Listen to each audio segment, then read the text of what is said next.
I remember during the hurricane, this past hurricane, these two people came in. They were homeless too, and they were sitting on the patio table.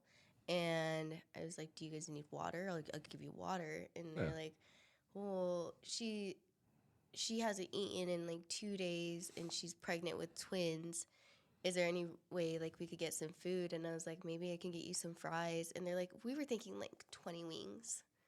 Like 20. I was like, what? Then I gave some fries. I was thinking like 20 wings, barbecue, half mild, half hot, 2 ranches, and a couple extra carrots.